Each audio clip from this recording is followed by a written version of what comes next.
Sathya's kitchen. இன்னைக்கு நம்ம சூப்பரான ஒரு சாம்பார் சாதம் ரெசிபி தான் நம்ம பார்க்க போகிறோம். சாம்பார் சாதம்னா வந்து நல்ல எல்லா காய்களும் போட்டு நம்ம செய்யும் போது குழந்தைங்கள்லேருந்து பெரியவங்க வரைக்கும் நல்லா சாப்பிடலாம். சாம்பார் பிடிக்காத குழந்தைங்க கூட வந்து இந்த சாம்பார் சாதத்தை விரும்பி சாப்பிடுவாங்க. நம்மளுக்கு என்னென்ன காய் நம்மளுக்கு சாம்பாரில் போடுவோமோ எல்லா காயும் நம்ம எடுத்துக்கலாம். இதில் ஒன்று ரெண்டு காய் உங்களுக்கு கிடைக்கலன்னா ஒன்றும் ப்ராப்ளம் இல்லை. உங்களுக்கு கிடைக்கிற காயை மட்டும் போட்டுக்கோங்க. ஃபர்ஸ்ட் வந்து அரிசி, நார்மலான சாப்பாட்டு அரிசி நான் ஒரு 3 கப் எடுத்திருக்கேன். அதாவது 300 கிராம். அதுக்கு வந்து 1 கப் அளவு பருப்பு போடலாம். 300 கிராம் அரிசிக்கு 100 கிராம் பருப்பு. 3 கப் அரிசிக்கு ஒரு கப்பு பருப்பு நம்ம சேர்த்துக்கலாம். அப்புறம் தேவைப்படுற காய்கறிகள் கத்திரிக்காய், முருங்கைக்காய், இதெல்லாம் கொஞ்சம் 2 கேரட், 2 முள்ளங்கி, 2 நூக்கல், கொஞ்சோண்டு பீன்ஸு, அப்புறம் பச்சை பட்டாணி. சாம்பார் சாதத்தில் பச்சை பட்டாணி போட்டு பாருங்க, ரொம்ப டேஸ்ட்டாக இருக்கும்.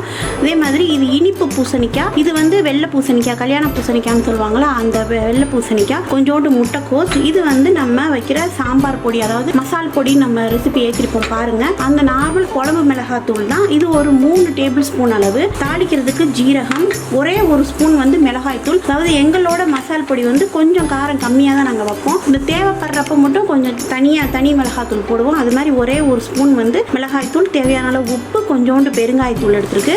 அப்புறம் சாம்பார் நம்ம தாளிக்கிறதுக்கு நல்லெண்ணெய் ஒரு 4 ஸ்பூன், நெய் 4 ஸ்பூன். இப்போதான் இது உருக்குன்னு நெய். 3 தக்காளி, நல்ல பெரிய தக்காளி, நாட்டு தக்காளி கிடைச்சா ரொம்ப நல்லது. சின்ன வெங்காயம் வந்து 1 கப் அளவு சின்ன வெங்காயம், கருவேப்பிலை, கொத்தமல்லி நிறையா சேர்த்துக்கோங்க. ஒரு 4 பச்சை மிளகாய். இங்கே வந்து அரிசி பருப்பு ரெண்டையுமே சேர்த்து நல்லா கழுவி ஒரு அரை மணி நேரம் ஊற வச்சிருக்கு. இப்போ காய் எல்லாத்தையுமே நம்ம நல்லா வந்து நறுக்கிட்டோம். கொஞ்சம் பெரிய சைஸாக போட்டிங்கன்னா தான் குழஞ்சு வராமல் இருக்கும். முருங்கைக்காவும் கத்திரிக்காயும் நம்ம குக்கரில் தான் வேக வைக்க போகிறோம், ஆனால் குழையாது. இங்கே பார்த்தீங்கன்னா கத்திரிக்காயை இந்த மாதிரி நறுக்கி தண்ணியில் நம்ம போட்டிருக்கோம் கருக்காமல் இருக்கிறதுக்கு. அதே மாதிரி கத்திரிக்காய் கொஞ்சம் நல்ல பெரிய சைஸாக நறுக்கிக்கோங்க. கடாய் எடுத்துக்கோங்க. அதில் வந்து நம்ம எடுத்து வச்ச எண்ணெயும் நெய்யும் கலந்தே நம்ம ஊற்ற போகிறோம். எண்ணெய் நல்லா காஞ்சிருச்சு. நம்ம ஜீரகம் சேர்த்துக்கிறோம். ஜீரகம் பொரிஞ்சதுக்கப்புறம் நம்ம வெங்காயம், பச்சை மிளகாய் சேர்த்துக்கிறோம். சின்ன வெங்காயம் சேர்த்தால் தான் சாம்பார் சாதத்துக்கு ரொம்ப நல்லா இருக்கும். முழுசாகவே சேர்த்துருங்க. இது கூட கருவேப்பிலை சேர்த்துக்கிறோம். இப்போ வந்து கொஞ்சம் அந்த நம்ம நறுக்கி வச்ச தக்காளி போட்டு லைட்டாக உப்பு சேர்த்துக்கிறோம். அளவுக்கு வதங்கினதுக்கப்புறம் நம்ம காயெல்லாம் சேர்த்துடலாம். இந்த பூசணிக்காய் அதையும் சேர்த்துடுறோம். அது கூடயே இந்த பச்சை பட்டாணி எல்லாத்தையும் சேர்த்துடலாம். அப்படியே தண்ணியிலேருந்து எடுத்து கத்திரிக்காயும் சேர்த்துடலாம். இதுலேயே வந்து உப்பு சேர்த்துடலாம்.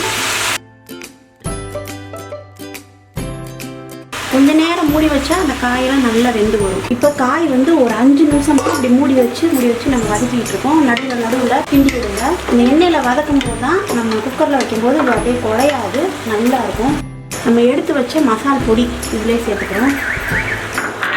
மிளகாய் தூள், காரம் அவங்களுக்கு ஏற்றாப்புல சேர்த்துக்கோங்க. பெருங்காயத்தூள், இது வீட்டிலே நம்ம அரைச்ச பெருங்காயத்தூள். இது வந்து நம்ம எண்ணெயில் செய்யும்போது ரொம்ப சீக்கிரமாக கறிகிறது. ஏன்னா நம்ம ஏற்கனவே வறுத்து நம்ம பொடி பண்ணது தான். லாஸ்ட்டில் சேர்த்தா போதும். கண்டிப்பாக சாம்பார் சாதத்தில் பெருங்காயத்தூள் சேர்க்கணும். இதே நல்லா மிக்ஸ் பண்ணிவிட்டு இது ஒரு 1 நிமிஷம் வதக்குனா போதும். இந்த காயிலெல்லாம் மசாலா எல்லாம் இறந்துருக்கு.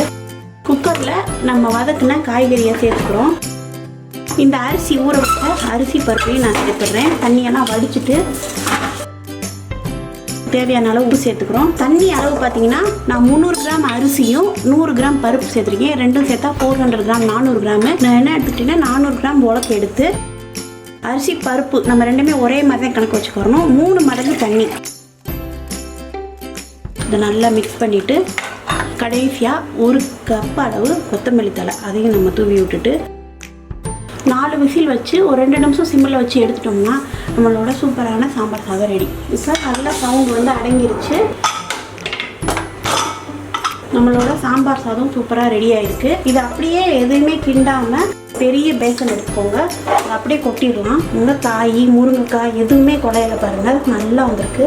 நம்மளோட கம்மன்னு வீடே மணக்கிற சாம்பார் சாதம் காய்கறிகள்லாம் நிறையா போட்டு ரொம்ப சூப்பராக ஹெல்த்தியாக ரெடி ஆயிடுச்சு. இதுலேயே எல்லா காய் இருக்கிறதுனால நம்ம தனியாக ஒரு காய் வச்சா நல்லா இருக்காது. அதுக்கு பதிலாக நல்லா பொரிச்ச அப்பளம் எப்படி பொரிக்கின்ற வீடியோ அப்லோட் பண்ணியிருக்கேன், பார்த்துக்கோங்க. பிகினர்ஸ்க்கு ரொம்ப யூஸ்ஃபுல்லாக இருக்கும். இது வந்து சுண்டை வத்தல், இதுவும் நல்லா இருக்கும். ஊறுகாய் ஏதாவது வச்சு சாப்பிட்டா ரொம்ப சூப்பராக இருக்கும். இந்த சாம்பார் சாதத்துக்கு கண்டிப்பாக எல்லாரும் ட்ரை பண்ணி பாருங்க. ரொம்ப சிம்பிள் தான். நம்ம பிசிபலாபாத் மாதிரி நிறைய மசாலா ஐட்டங்கள்லாம் போடாமல் இது ரொம்ப சிம்பிளாக வீட்டில் நார்மலாக செய்யக்கூடிய சாம்பார் சாதம். இந்த வீடியோ உங்களுக்கு பிடிச்சிருந்தா இந்த வீடியோவை லைக் பண்ணுங்கள், ஷேர் பண்ணுங்கள். மறக்காமல் நம்ம சேனல் சரண்யா சத்யாஸ் கிச்சனை சப்ஸ்கிரைப் பண்ணி வச்சுக்கோங்க.